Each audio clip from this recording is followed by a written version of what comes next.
জামালপুরে covered van easy bike সংঘর্ষে নিহত 4 জন। এ ঘটনায় আহত হন অন্তত আরও 4 জন। সোমবার দুপুরে জামালপুর অর্থনৈতিক অঞ্চলে এ দুর্ঘটনা ঘটে। নিহতরা হলেন সানাকৈর এলাকার হায়দার আলীর ছেলে রাশেদ, উচ্চগ্রামের শরীফ আহমেদের স্ত্রী আরিফা আক্তার পলি, সদর উপজেলার নারায়ণপুরের চাঁদ মিয়া এবং অজ্ঞাত এক নারী। বাচ্চাটা মাটা মারা যায়, তখন পর্যন্ত মনে হয় জীবন আছে। তারপরে এই যে হাসপাতালে এসে বাচ্চাটার মাটা ইন্তেকাল করে, এখন বাচ্চাটা আছে আপনার ময়মনসিংহ হাসপাতালে পাঠানো হয়েছে। আমার নাম হচ্ছে উদয়।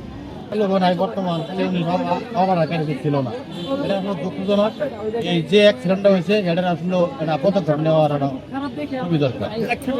হচ্ছে অটোতে অ্যাক্সিডেন্ট করছে, বাচ্চাটা মা মারা গেছে, আরেকজন মহিলা মারা গেছে। বাচ্চাটা ময়মনসিংহ অনেকক্ষণ যাবত আমরা খোঁজাখুঁজি করার পরে একজন আপাতত এ পর্যন্তই।